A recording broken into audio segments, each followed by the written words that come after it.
Good evening, students. Hello, how are you? I wish that all of you are doing fine. So, आज हम लोग जो है अपना सेकेंड लेक्चर रिकॉर्ड करने जा रहे हैं और मैंने प्रीवियस लेक्चर में आपको थर्मोडायनेमिक्स के बारे में बतलाया था, बेसिक टर्म्स के बारे में बतलाया था। मैंने बतलाया था कि थर्मोडायनेमिक्स क्या है, how the term thermodynamics is derived. Also मैंने इस चैप्टर के बारे में बतलाया कि ये किस तरह से हमारे लिए इम्पोर्टेंट है। आप इसका प्रीवियस लेक्चर देख सकते हैं मेरा, और आप इसे सब्सक्राइब करिए, प्लीज प्लीज सब्सक्राइब करिए। तो आज मैं जो है कुछ अदर बेसिक टर्म्स के बारे में बात करूंगा। जैसे कि हम लोगों ने जब बात किया था प्रीवियस लेक्चर में, तो उसमें हम लोग ने डिस्कस किया था सिस्टम के बारे में, सिस्टम क्या होता है। फिर हम लोग बात किए थे सराउंडिंग्स के बारे में। फिर हम लोगों ने बात किया था यूनिवर्स के बारे में, यूनिवर्स के बारे में। फिर हम लोगों ने बात किया था टाइप्स ऑफ सिस्टम के टाइप्स के बारे में, इसके टाइप्स कितने तरह के सिस्टम होते हैं इसके बारे में हम लोगों ने बात किया था। इसमें मैंने बताया था कि सिस्टम हमारे पास तीन तरह के होते हैं। एक जो होता है ओपन होता है, दूसरा जो होता है वो क्लोज्ड होता है, और तीसरा जो होता है वो आइसोलेटेड होता है। ओपन सिस्टम ये क्या करता है, एक्सचेंज किसके किसके एक्सचेंज को अलाउ करता है। तो ये किसके किसके एक्सचेंज को अलाउ करता है, तो मैटर के एक्सचेंज को अलाउ करता है, एनर्जी के एक्सचेंज को अलाउ करता है। उसके बाद क्लोज सिस्टम किसको अलाउ नहीं करता, तो मैटर के एक्सचेंज को अलाउ नहीं करता, एनर्जी के एक्सचेंज को अलाउ करता है। जबकि आइसोलेटेड सिस्टम क्या होता है, वो ना तो जो है आपको मैटर के एक्सचेंज को अलाउ करता, और ना ही जो है एनर्जी के एक्सचेंज को अलाउ करता है। इसी तरह से हम लोग जो है बात किए थे कि ये जो सिस्टम होता है वो अपने सराउंडिंग से किससे सेपरेटेड रहता है, तो सिस्टम जो है सराउंडिंग से सेपरेटेड होता है एक वॉल के द्वारा, थर्मोडायनेमिक वॉल के द्वारा। जैसे मैंने कल एग्जांपल में आपको बतलाया था कि सपोज दैट मेरे पास ये क्या है, आपका कप ऑफ टी है। ये कप ऑफ टी जो है ये अपने सराउंडिंग से एक रियल बाउंड्री से क्या किया हुआ है, सेपरेट किया हुआ है। ये रियल बाउंड्री है इसका। ये जो रियल बाउंड्री है वो क्या कर रहा है, इस कप ऑफ टी को सेपरेट कर रहा है। किससे सेपरेट कर रहा है, तो सराउंडिंग से सेपरेट कर रहा है।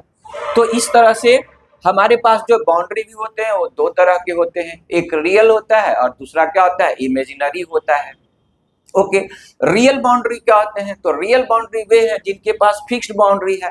फिक्स्ड बाउंड्री होने का मतलब क्या है कि वो चारों तरफ से एक है ना डिफरेंट डायमेंशन में, जो एक फिक्स्ड डायमेंशन में क्या है वो फिक्स्ड है। समझ रहे हैं बात। जबकि इमेजिनरी बाउंड्री क्या होता है, जहां पर एक फाइन लाइन हम पता नहीं कर सकते कि where the system is separated from the surrounding. तो इस तरह से हम लोगों ने जो है सिस्टम के बारे में बात किया था, हम लोगों ने सराउंडिंग के बारे में बात किया था, यूनिवर्स के बारे में बात किया था, टाइप्स ऑफ सिस्टम के बारे में बात किया था, और थर्मोडायनेमिक वॉल के बारे में बात किया था। आज हम लोग जो है कुछ दूसरे इंपॉर्टेंट टर्म्स के बारे में जानेंगे, और फिर जो है आगे हम लोग चैप्टर को आगे बढ़ेंगे। चैप्टर में आगे और अदर टर्म्स जो आएंगे, जिस तरह से मैं उसके बारे में एक्सप्लेनेशन करता जाऊंगा।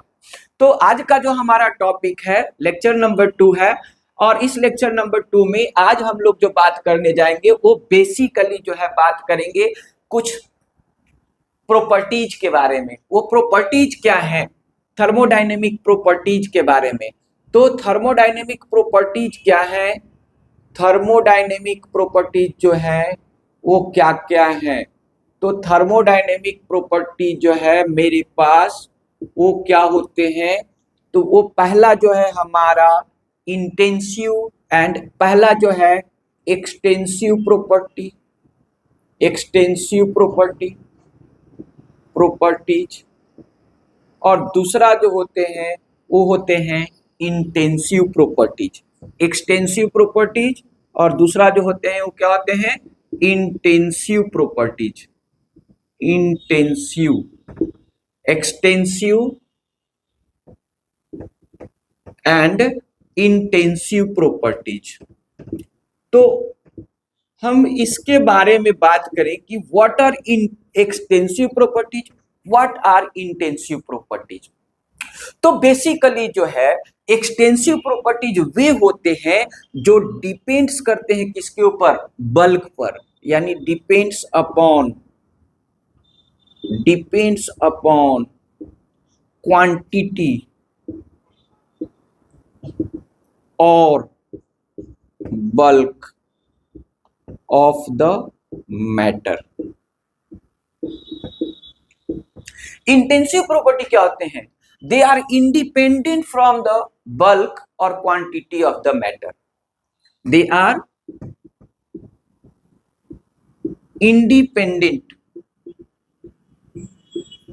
independent from the quantity or bulk of the matter।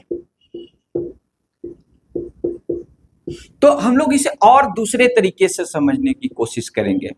कैसे समझने की करेंगे, कैसे डिपेंड करेगा क्वांटिटी पर, कैसे बल्क पर डिपेंड करेगा, है ना। इसके बारे में हम लोग जो है देख सकते हैं कि आप जानते हैं कि हमारे पास सपोज दैट एक आइडियल गैस है। एक कौन सा गैस है, हमारे पास एक आइडियल गैस है। ये आइडियल गैस हमारे इस तरह के कंटेनर में कैप्चर्ड है, क्लोज कंटेनर में है। ओके, अब हम देख सकते हैं कि इसके जो कुछ मेजरेबल प्रॉपर्टीज होते हैं। तो आइडियल गैस के मेजरेबल प्रॉपर्टीज क्या क्या हैं, तो इसके मेजरेबल प्रॉपर्टीज है P प्रेशर, V वॉल्यूम, फिर उसके बाद क्या चीज है, तो T टेम्परेचर, एंड नेक्स्ट क्या है, N नंबर ऑफ मोल्स। तो ये आइडियल गैस हमारा जो है वो 4 प्रॉपर्टीज के द्वारा क्वांटिफाई किया गया। कितने प्रॉपर्टीज के द्वारा क्वांटिफाई किया गया, तो ये 4 प्रॉपर्टीज के द्वारा क्वांटिफाई किया गया। और ये जो 4 प्रॉपर्टीज है कौन कौन, पहला जो है प्रेशर है, दूसरा वॉल्यूम है, तीसरा टेम्परेचर है, और चौथा नंबर ऑफ मोल्स है। अब मान लीजिए कि इसको मैंने क्या किया कि 2 पार्ट में कर दिया। क्या क्या कर दिया, इसको 2 भाग में मैंने बांट दिया। एक भाग इसको जस्ट जो है हाफ कर दो, आपने क्या कर दिया, हाफ कर दिया। अब हमारे पास एक हाफ जो है वह एक हाफ में सिमिलरली क्या क्या इनक्लोज्ड है, तो सेम आइडियल गैस इनक्लोज्ड है, सेम आइडियल गैस इनक्लोज्ड है। ओके, तो आप देखेंगे कि क्या क्या चेंज हुआ। तो आप यहां पर देखेंगे कि प्रेशर तो सेम रह जाएगा, प्रेशर तो चेंज नहीं होगा, pressure will remains same, because यहां पर वॉल्यूम क्या हो रहा है, हाफ हो रहा है, तो V क्या हो रहा है, हाफ हो रहा है, V हाफ हो जा रहा है। उसके बाद और क्या हाफ होगा, तो N हो जाएगा, N/2 हो जाएगा, नंबर ऑफ मोल हाफ हो जाएगा। उसी तरह से जो है कुछ अदर क्वांटिटी सेम कौन रह जाएंगे, तो ये चेंज करेंगे। चेंज कौन किए, वॉल्यूम चेंज किया, वॉल्यूम चेंज किया, नंबर ऑफ मोल, बट लेकिन कौन चेंज नहीं किया, तो चेंज नंबर ऑफ पार्टिकल्स आप कह सकते हैं। नंबर ऑफ मोल मतलब नंबर ऑफ पार्टिकल्स चेंज किए, ओके, या moles of the gas change किए। जबकि सेम क्या रह गया, तो सेम क्या रह गया, इसका टेम्परेचर तो वही रह जाएगा, क्योंकि टेम्परेचर में किसी प्रकार का चेंज नहीं हुआ, प्रेशर में भी किसी प्रकार का चेंज नहीं हुआ। तो ये जो है प्रेशर और टेम्परेचर, तो प्रेशर और टेम्परेचर ये हमारे बल्क से इंडिपेंडेंट है, जबकि वॉल्यूम और नंबर ऑफ मोल्स ये बल्क से रिलेटेड है, क्वांटिटी से रिलेटेड है। तो हम कह सकते हैं कि हमारा वॉल्यूम जो है वह क्या है, एक्सटेंसिव प्रॉपर्टी है। सिमिलरली नंबर ऑफ मोल्स जो है वह हमारा क्या है, एक्सटेंसिव प्रॉपर्टी है, जबकि टेम्परेचर प्रेशर हमारा क्या है, इंटेंसिव प्रॉपर्टी है। क्यों इंटेंसिव प्रॉपर्टी है, क्योंकि ना तो टेम्परेचर और ना ही प्रेशर किसी भी प्रकार से गैस के क्वांटिटी पर डिपेंड करता है, ये डिपेंड नहीं कर पा रहा है, जबकि उसका वॉल्यूम, नंबर ऑफ मोल्स उसके क्वांटिटी या उसके बल्क पर डिपेंड करते हैं। तो इस तरह से हम कह सकते हैं कि हमारे पास एक्सटेंसिव प्रॉपर्टीज कौन कौन हुए, वैसे प्रॉपर्टीज हुए जो क्वांटिटी पर या बल्क पर डिपेंड करते हैं, जबकि इंटेंसिव प्रॉपर्टी क्या होते हैं, वो क्वांटिटी या बल्क से इंडिपेंडेंट होते हैं। मतलब कितना भी क्वांटिटी हो उससे कोई फर्क नहीं पड़ता। तो इस तरह से हम लोग यहाँ पर जब भी बात करेंगे हम आइडियल गैस के बारे में बात करेंगे। और आइडियल गैस के बारे में जब हम एक चीजों को देखते हैं, आइडियल गैस को रिप्रेजेंट किया जा सकता है उसके प्रेशर के द्वारा, वॉल्यूम के द्वारा, टेम्परेचर के द्वारा, नंबर ऑफ मोल्स के द्वारा। सही है। तो आप ये जानते हैं कि प्रेशर क्या है, ये डिपेंड करेगा वॉल्यूम पर। तो जहां पर यहाँ वॉल्यूम हाफ किया तो प्रेशर सेम हो जाएगा। फिर वॉल्यूम क्या हो गया, वॉल्यूम इसका हाफ हो जाएगा क्योंकि volume is what, space occupied. उसके बाद नंबर ऑफ मोल्स इसका क्या हो जाएगा, तो नंबर ऑफ मोल्स भी हाफ हो जाएगा क्योंकि इसके जितना नंबर ऑफ पार्टिकल पहले थे वो नंबर ऑफ पार्टिकल क्या हो गए, जस्ट हाफ हो गए। तो इस तरह से हमारे पास जो है एक्सटेंसिव प्रॉपर्टीज के क्या क्या एग्जाम्पल हुए। तो कुछ एक्सटेंसिव प्रॉपर्टी हुए, पहला मेरा क्या है, मास है, मास एक्सटेंसिव प्रॉपर्टी है।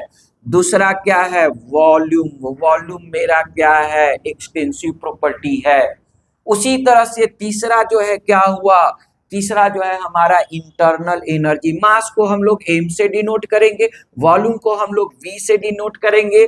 इंटरनल एनर्जी, अगला क्या हमारा आता है, इंटरनल एनर्जी। ये इंटरनल एनर्जी, इंटरनल एनर्जी भी क्या है, एक्सटेंसिव प्रॉपर्टी है। इसको हम लोग E या U से डिनोट करते हैं।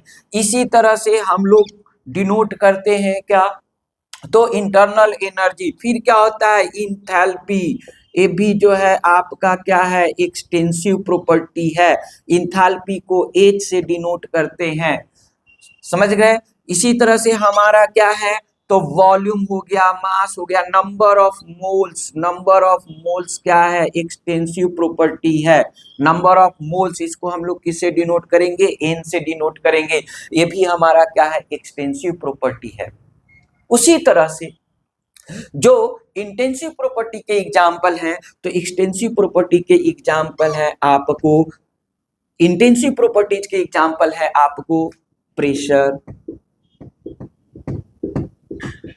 Temperature, temperature, pressure P, temperature T। Similarly molarity आप जानते हैं, मोलरिटी के बारे में जानते हैं। उसी तरह से मोलैलिटी के बारे में जानते हैं, मोलैलिटी। उसी तरह से आप डेंसिटी के बारे में जानते हैं। उसी तरह से हीट कैपेसिटी के बारे में जानेंगे आप, आगे हम लोग बात करेंगे। तो मोलरिटी को हम लोग कैपिटल M से डिनोट करते हैं, मोलरिटी को स्मॉल m से डिनोट करते हैं, डेंसिटी को हम लोग किसे डिनोट करते हैं, D से डिनोट करते हैं। हीट कैपेसिटी को हम लोग किसे डिनोट करेंगे, तो C से डिनोट करेंगे। ये सब जो है मेरे क्या है, इंटेंसिव प्रॉपर्टीज के एग्जाम्पल है। स्टूडेंट्स, ये दोनों का एक रिलेशन है। एक इंटरेस्टिंग पॉइंट क्या है, तो इंटरेस्टिंग पॉइंट है कि रेशियो ऑफ, आप हमेशा ये नोट करेंगे कि ratio of two extensive properties, two extensive properties is always intensive. Always क्या होता है, इंटेंसिव होता है। क्या कि किसी भी दो एक्सटेंसिव प्रॉपर्टीज का जब आप रेशियो निकालेंगे तो जो नया प्रॉपर्टी मिलेगा वह क्या होगा, इंटेंसिव हो जाएगा। जैसे आप जानते हैं मास, फॉर एग्जांपल आप देख सकते हैं मास, मास मेरा क्या है, मास मेरा एक्सटेंसिव प्रॉपर्टी है। जबकि वॉल्यूम, वॉल्यूम भी मेरा क्या है, एक्सटेंसिव प्रॉपर्टी है। और मास और वॉल्यूम का जब हम रेशियो निकालते हैं तो हमें मिलता है डेंसिटी, और ये डेंसिटी जो मेरा है वह इंटेंसिव प्रॉपर्टी है। वो क्या है, इंटेंसिव प्रॉपर्टी है। तो इस तरह से हम कह सकते हैं कि किसी भी दो एक्सटेंसिव प्रॉपर्टी का रेशियो जो होता है वो हमेशा क्या होता है, इंटेंसिव होता है। तो इस तरह से आप ए एक्सटेंसिव प्रॉपर्टी और इंटेंसिव प्रॉपर्टी आप समझ चुके होंगे और इसको आप नोट डाउन कर लेंगे, आप वीडियो रोक करके भी नोट डाउन करेंगे। ओके, अब हम लोग आते हैं नेक्स्ट पॉइंट पर। तो हमारा जो नेक्स्ट पॉइंट है, नेक्स्ट जो टॉपिक हमारे लिए इंपॉर्टेंट है वह है स्टेट फंक्शंस और स्टेट वेरिएबल। स्टेट फंक्शन और state variable. So what are state function? State function, state functions और स्टेट वेरिएबल्स। तो फिर हम यहां पर जो बात करने जाएंगे, फिर हम एक आइडियल गैस के बारे में बात करेंगे। अब आपके पास जो है, हमारे पास क्या है, एक आइडियल गैस है। ये आइडियल गैस का जो है स्टेट डिटरमाइन किया जाता है। इसके आइडियल गैस, इसका जो है स्टेट डिटरमाइन किया जाता है आपको किसके द्वारा, तो इसका स्टेट डिटरमाइन करेंगे पी भी टी एन के द्वारा, pressure, volume, temperature and number of moles के द्वारा। हम इस तरह से जो है किसी आइडियल गैस के जो है क्या करते हैं, स्टेट को डिफाइन करते हैं। तो these are the variables which define the state of a system. कौन कौन? Pressure, volume, temperature, number of moles. ये आइडियल गैस के स्टेट को क्या करते हैं, डिफाइन करते हैं। ओके, जैसे मान लीजिए कि आपके पास प्रेशर P1 है, V1 है, T1 है, मोल्स एन अगर है, तो अगर हम इसमें से किसी एक में चेंज लाते हैं, तो जब हम किसी एक में चेंज लाते हैं तो अदर्स क्या हो जाते हैं, ऑटोमेटिकली स्टेट क्या कर, ऑटोमेटिकली अपने आप को रीएडजस्ट करते हैं। और जब वो अपने आप को रीएडजस्ट करते हैं तो एक दूसरे स्टेट में आ जाता है। और इस तरह से हमारा जो है सिस्टम वन स्टेट से दूसरे स्टेट में चला जाता है।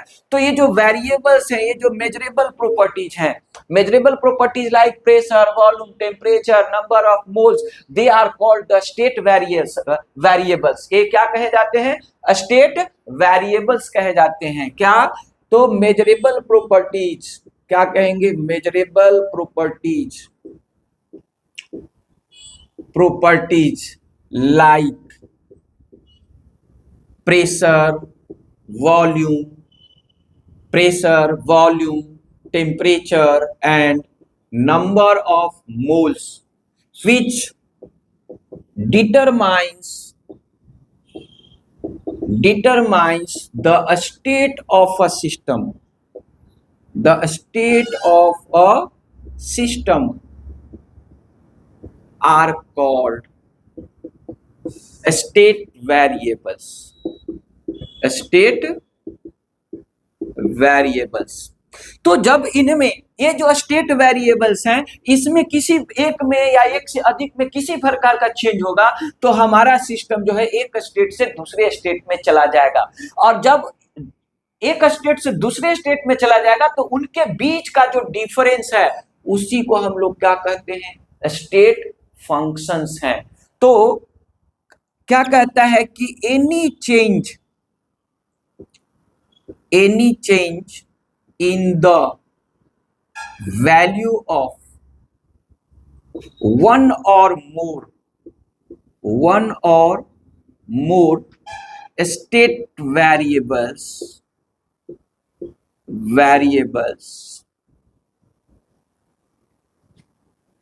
automatically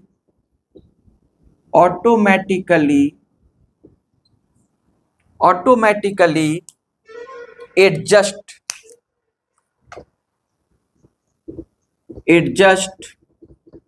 the values of other variables and the system comes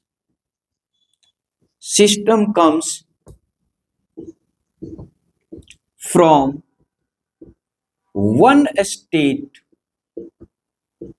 to other state. Okay.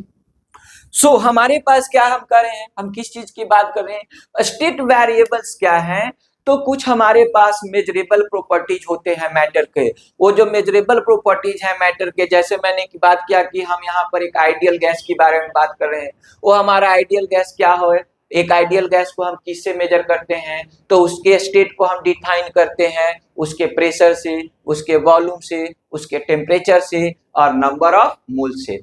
अगर हम इसमें से किसी एक को चेंज करते हैं, जैसे कि आपने स्टेट्स ऑफ मैटर में या गैसियस स्टेट में पढ़ा है कि how P and V are related, P inverse V, तो अगर हम किसी प्रकार से प्रेशर को चेंज करेंगे तो वॉल्यूम ऑटोमेटिकली एडजस्ट हो जाएगा एट क्या है कांस्टेंट, हमारा क्या constant T and n. Okay, दूसरा हम लोग पढ़ते हैं P directly proportional to T, अगर प्रेशर को हम लोग एडजस्ट करेंगे तो प्रेशर को किसी प्रकार के चेंज करेंगे तो टी भी चेंज हो, टी भी उसी रेस्पेक्ट में चेंज कर जाएगा, क्या करेंगे एट कांस्टेंट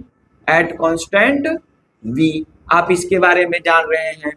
उसी तरह से आप जानते हैं कि v is directly proportional to n, यानी कि जैसे जैसे n का वैल्यू बढ़ेगा उसी तरह से v भी बढ़ जाएगा, या v जैसे जैसे कम होगा, है ना। ये यहाँ पर क्या है, यहाँ पर है कि एट कांस्टेंट, हमारे पास क्या यहाँ पर कांस्टेंट है, तो कांस्टेंट p है एंड क्या है t है। ओके, तो इस तरह से हम लोग सारे रिलेशंस को पढ़े हैं गैसियस स्टेट ऑफ मैटर में, जिसका मैंने वीडियो अभी तक अपलोड नहीं किया है, मैं फिर से उसका अपलोड करूंगा बाद में, लेकिन ये आप पढ़े होंगे।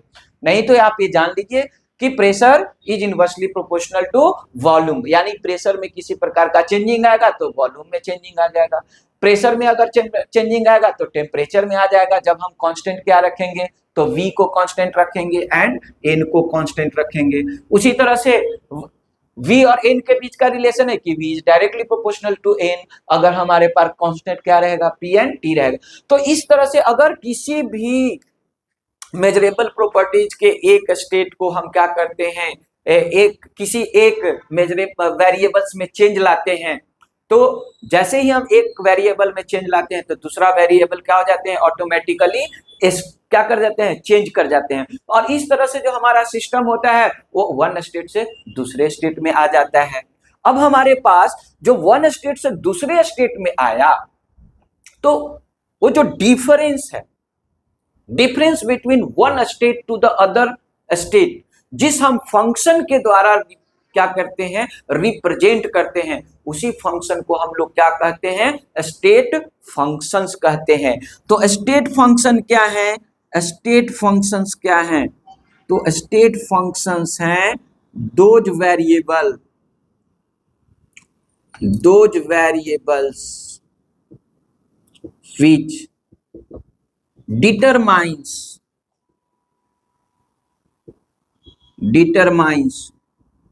the state of a system, are called state functions. Basically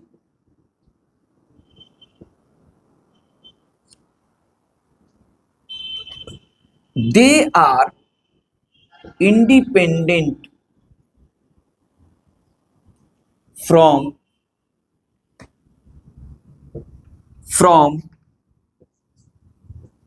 the path of change,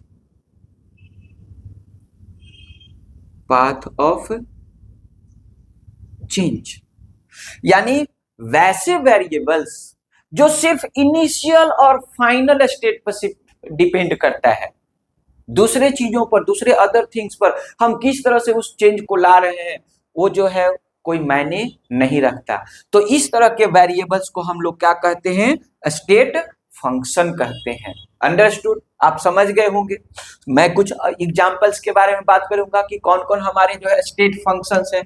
तो हमारे पास जो स्टेट फंक्शन है, वो पहला जो स्टेट फंक्शन है उसे हम लोग पढ़ेंगे इंटरनल एनर्जी के रूप में। किस रूप में पढ़ेंगे, internal energy. Some examples of state functions, some examples of state function.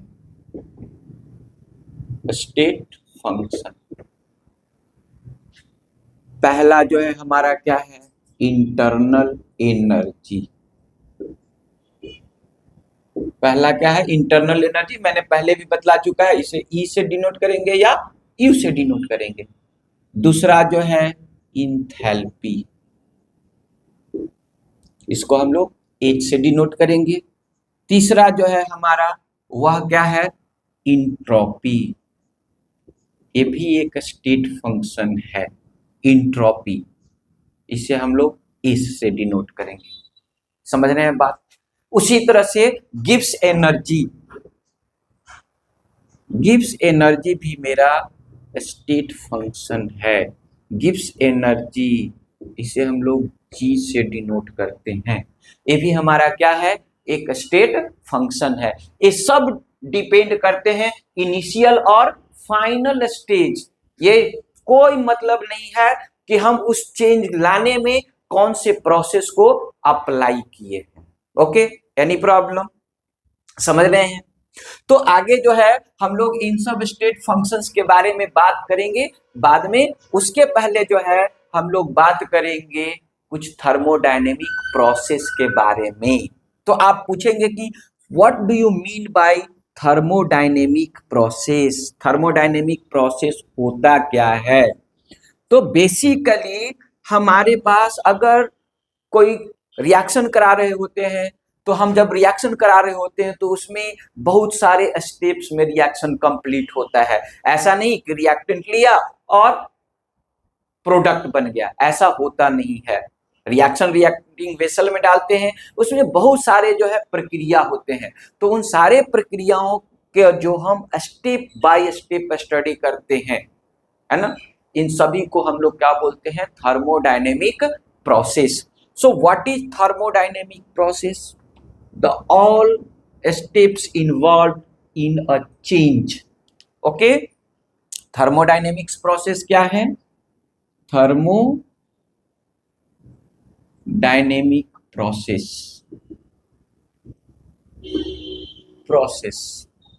So all those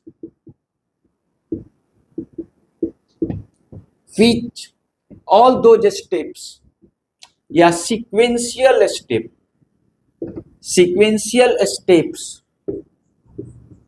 which are involved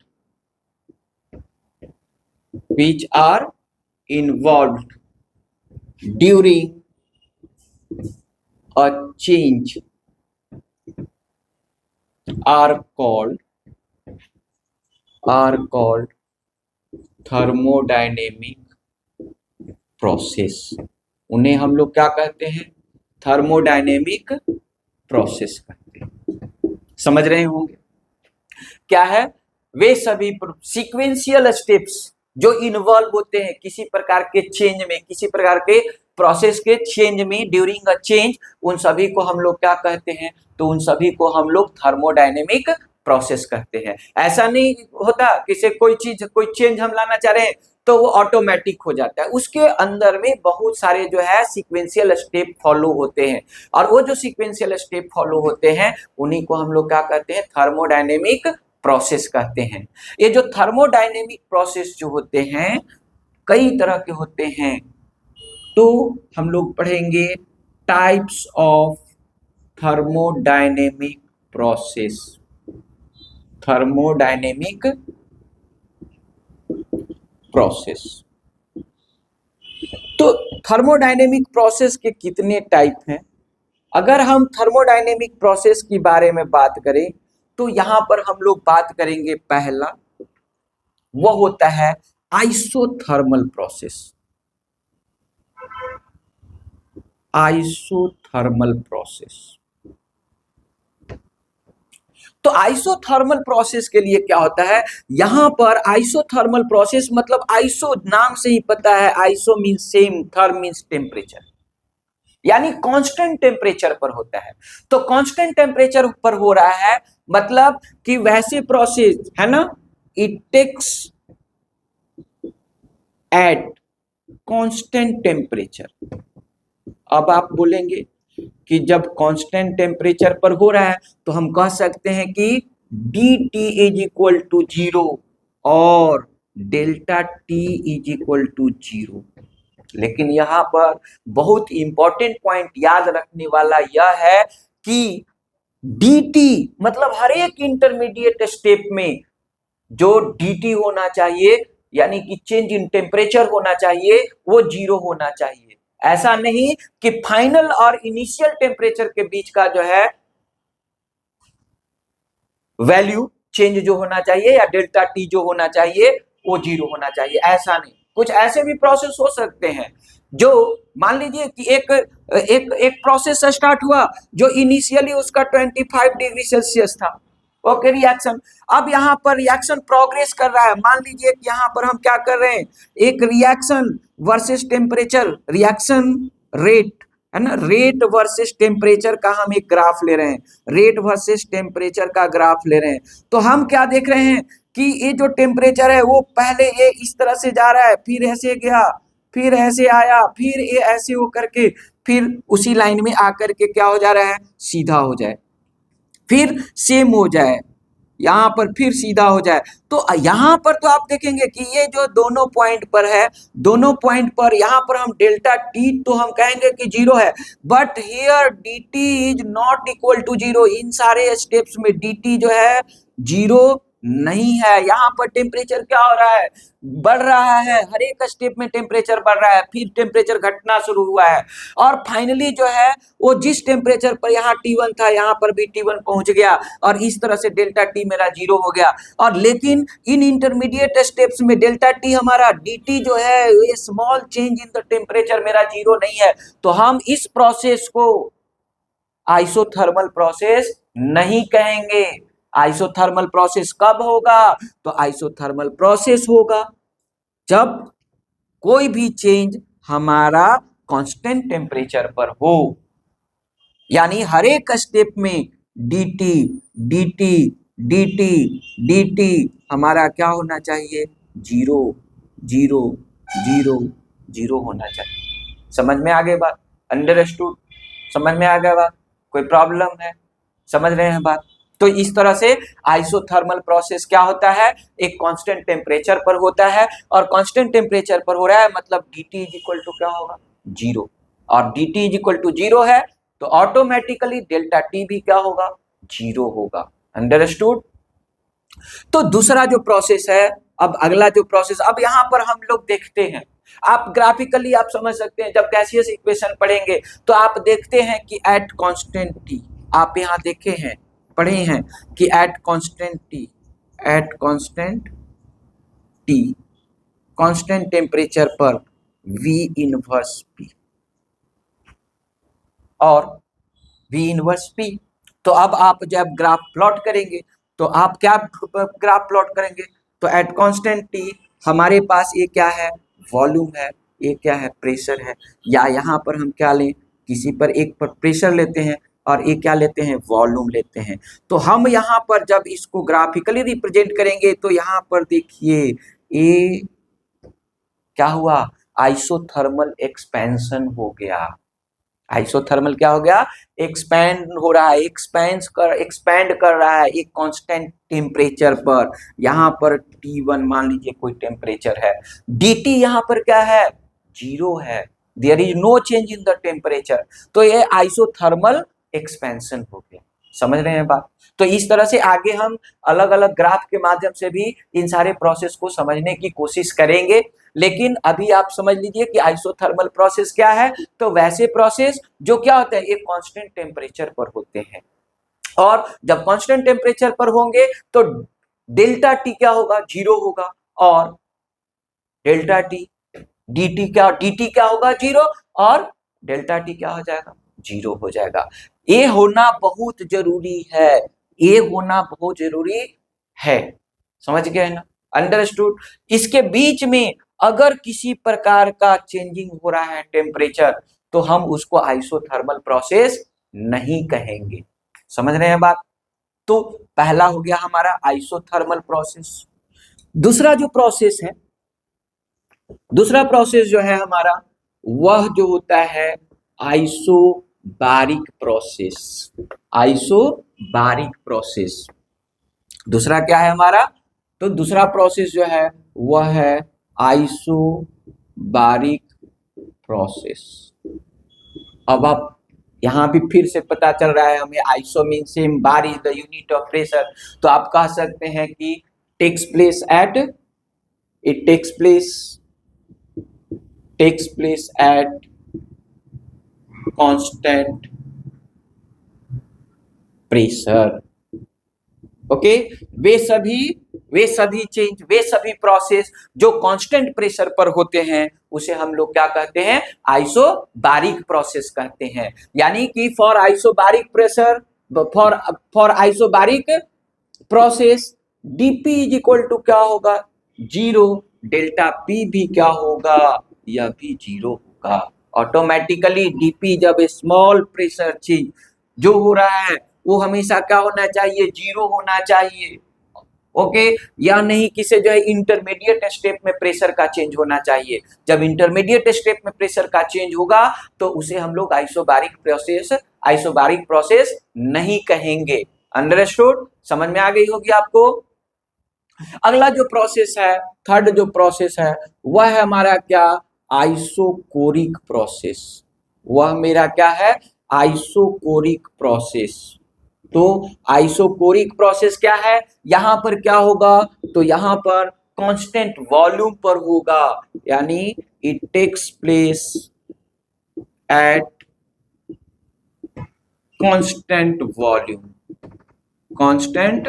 volume, यानी हर एक इंटरमीडिएट स्टेप में dV इज इक्वल टू 0 और delta V is equal to 0 होगा। समझ रहे हैं बात। यानी वैसे प्रोसेस जो कांस्टेंट वॉल्यूम पर होते हैं उसे हम लोग क्या कहते हैं, आइसोकोरिक प्रोसेस कहते हैं। उसके बाद जो होता है उसे फोर्थ नंबर का जो प्रोसेस है उसे हम लोग बोलेंगे एडियाबैटिक प्रोसेस। Adiabatic process.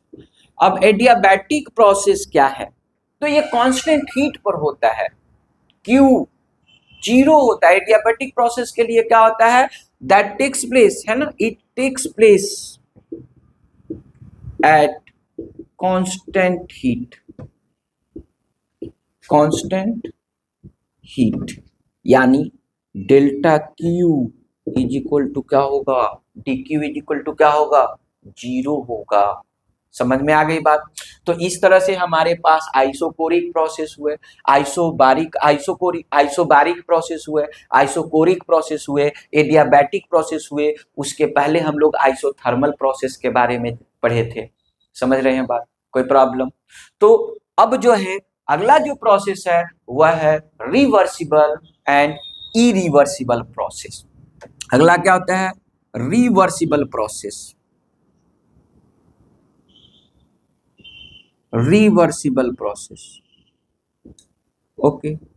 तो वैसे प्रोसेस जिनमें क्या करते हैं, इनिशियल स्टेट को हम किसी भी समय ऑब्टेन कर सकते हैं। रिवर्सिबल प्रोसेस क्या है, a process in which the original state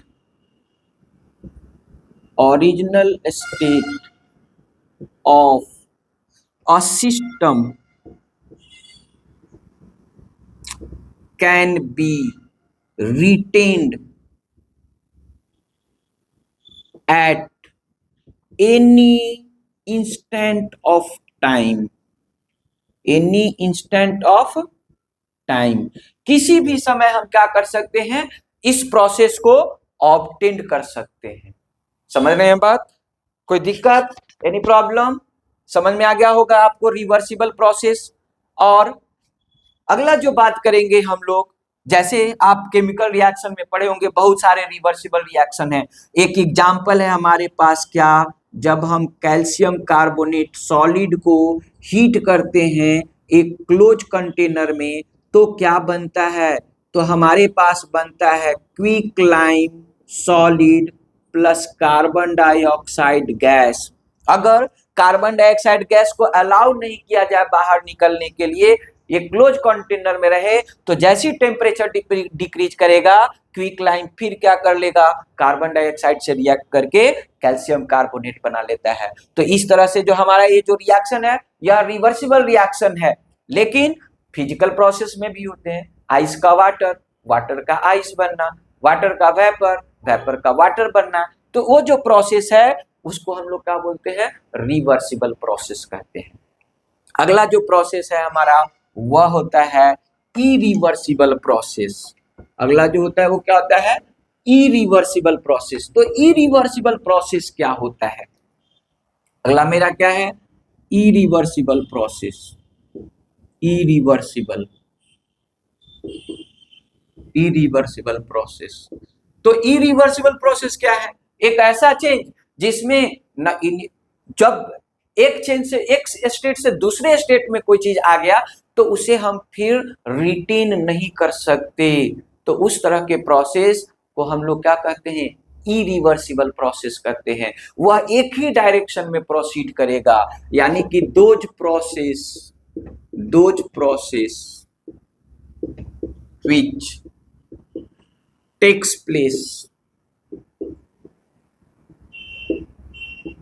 in only one direction, only one direction are called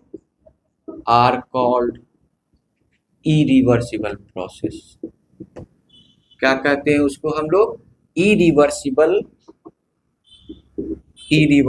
process, reversible and irreversible process. समझ गए, एनी प्रॉब्लम। लास्ट जो है हमारा वह क्या है, साइक्लिक प्रोसेस। साइक्लिक प्रोसेस बहुत ही इंपॉर्टेंट है हमारे लिए यहाँ इस टॉपिक में। तो अगला जो हमारा होता है वह होता है साइक्लिक प्रोसेस। साइक्लिक प्रोसेस क्या है, वैसा प्रोसेस जिसमें इनिशियल कंडीशन या इनिशियल स्टेट हम क्या कर सकते हैं, ऑब्टेन कर सकते हैं after intermediate, many intermediate change. जैसे ए से बी का जाना, बी से सी की ओर जाना, सी बनना, सी से स्टेट डी पर जाना और डी से फिर अगेन स्टेट ए पर चला जाना। तो यह एक क्या है, साइक्लिक प्रोसेस है। साइक्लिक प्रोसेस में क्या होता है कि in a cyclic process, the original state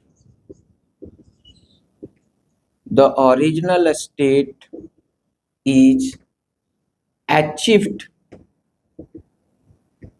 after many intermediate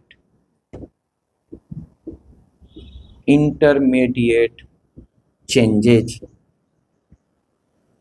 many intermediate changes। समझ रहे हैं, कोई प्रॉब्लम है?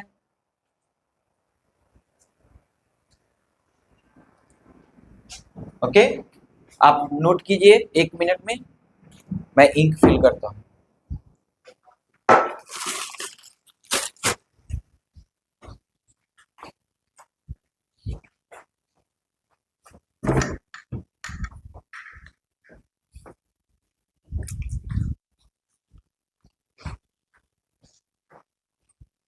कल निकला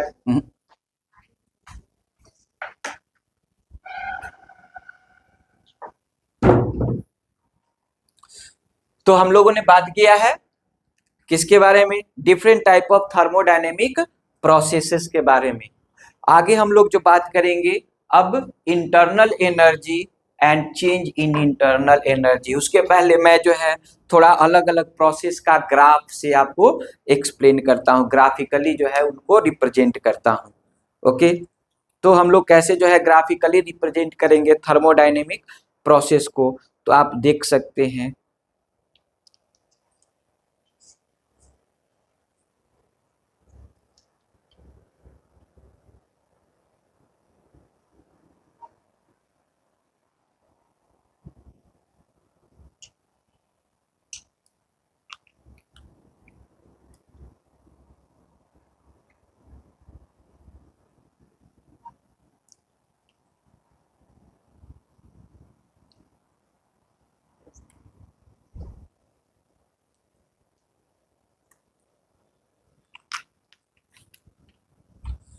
तो हम लोग different type of thermodynamic process को ग्राफिकली रिप्रेजेंट करेंगे, ग्राफ से समझेंगे।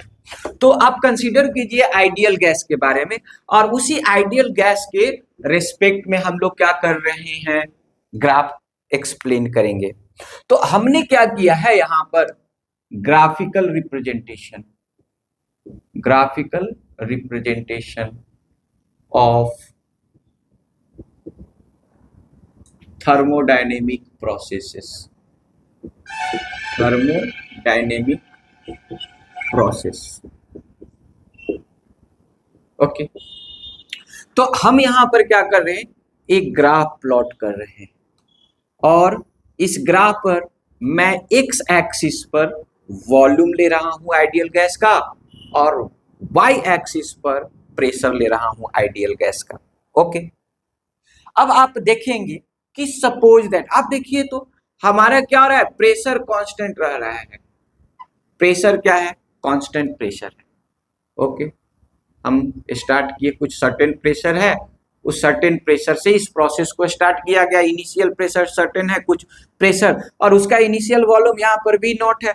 अब देख रहे हैं कि प्रेशर हमारा क्या है, कांस्टेंट है, वॉल्यूम एक्सपेंड कर रहा है, वॉल्यूम क्या कर रहा है, एक्सपेंड कर रहा है।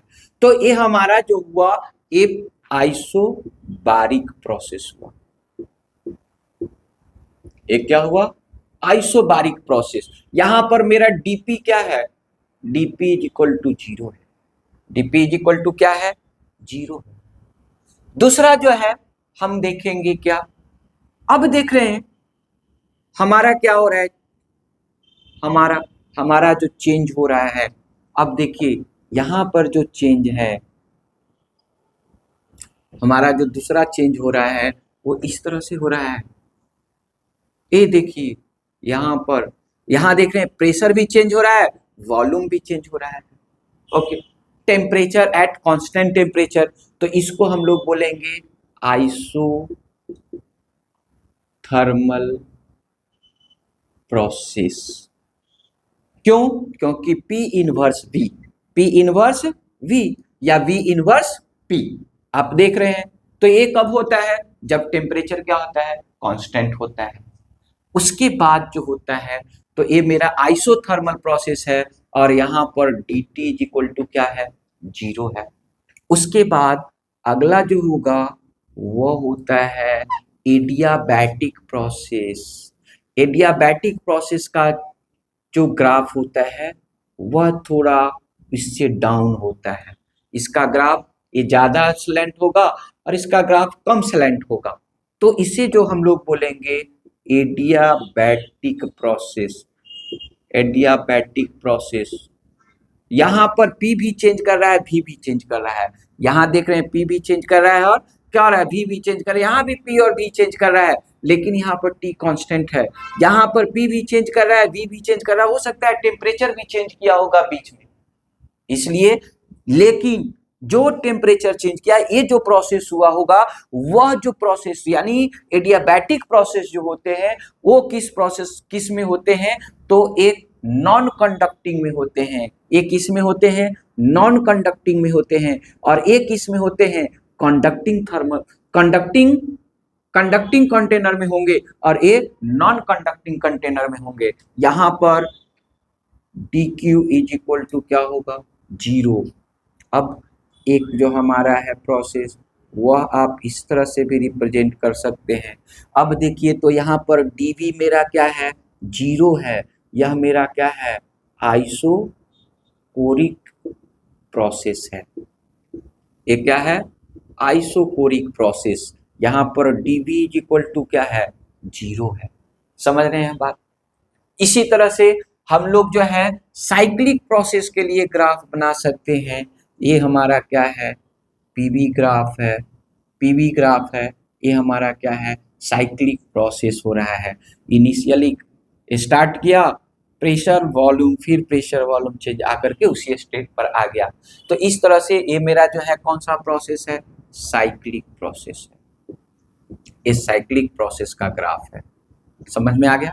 तो हम लोग ग्राफिकली जो है, सबसे पहला जो ग्राफ हमको जो ये पहला लाइन मिल रहा है, ये लाइन 1 है, ये जो मेरा 1 है ये क्या है, आइसोबारिक है। दूसरा जो है वह मेरा क्या है, आइसोथर्मल प्रोसेस है।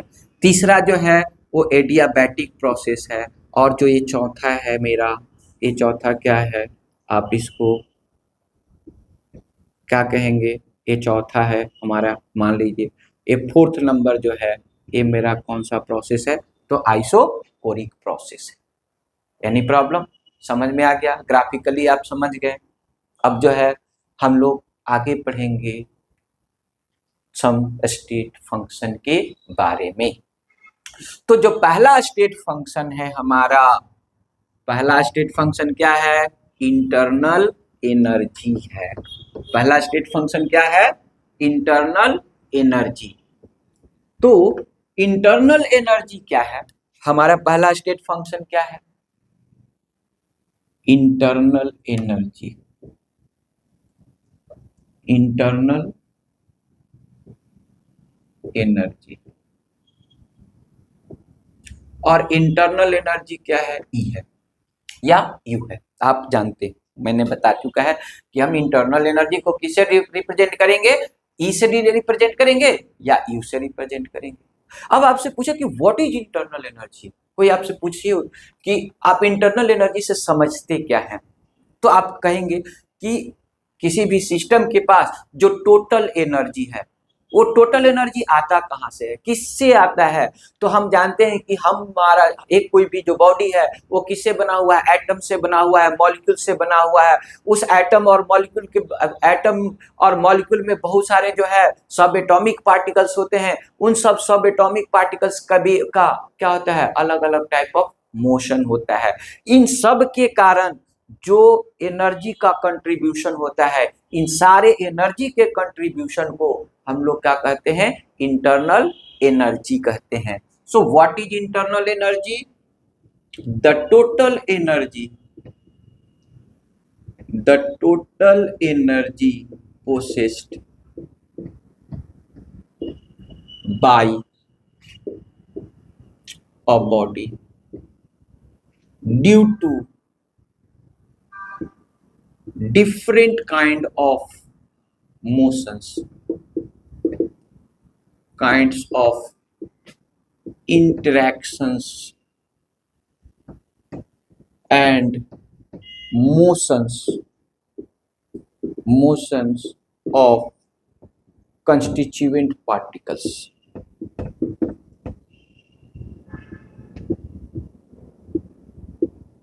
is called internal energy।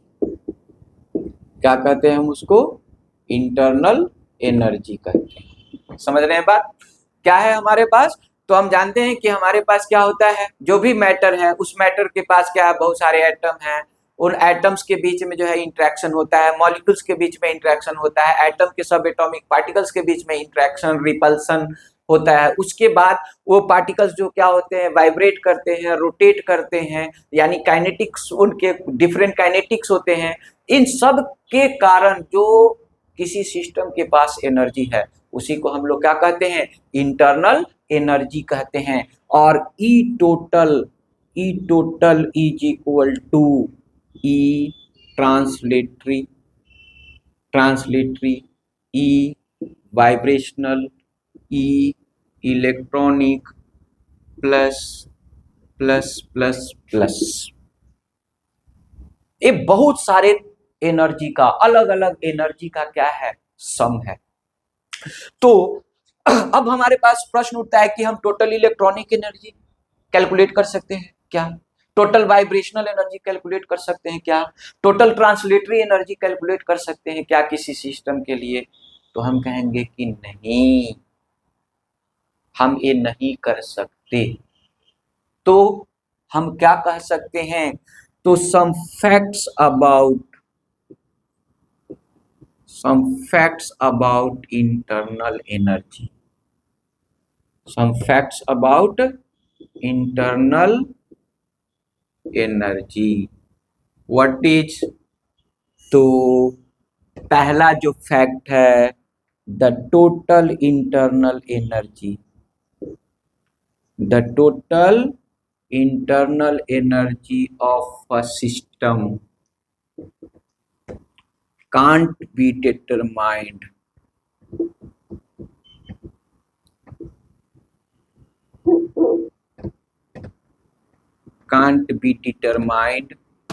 accurately.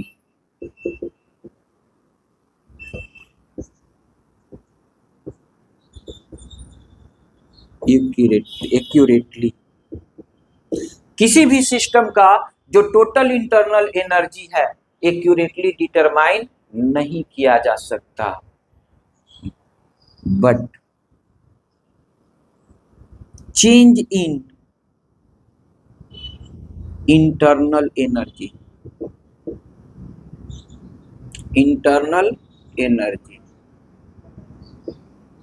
Delta E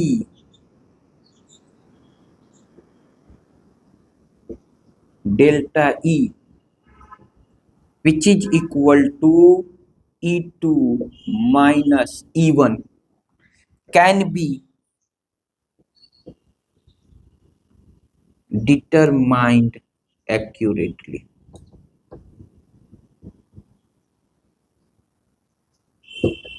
समझ में आ गया बात आपको?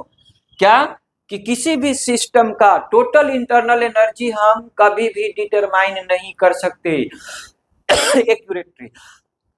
एक्यूरेटली, सॉरी, लेकिन जो चेंज इन इंटरनल एनर्जी होगा हम उसे क्या कर सकते हैं? एक्यूरेटली डिटरमाइन कर सकते हैं। अब हम लोग अगले लेक्चर में बात करेंगे how do we determine the change in internal energy delta E accurately. हम किस तरह से डेल्टा ई को एक्यूरेटली डिटरमाइन कर सकते हैं और किस तरह से हम चेंज ला सकते हैं इंटरनल एनर्जी में किसी सिस्टम का इंटरनल एनर्जी किस रूप में चेंज हो सकता है, वन स्टेज से दूसरे स्टेज में कैसे जा सकता है। तो इन सारे प्रोसेस के बारे में हम लोग यानी mode of changing internal energy के बारे में बात करेंगे। अगला वीडियो बहुत ही आपको इंटरेस्टिंग होने वाला है और मैं आपसे यह गुजारिश करूंगा कि आप हो सके तो मेरे वीडियो को लाइक करिए और शेयर कीजिए। Thank you.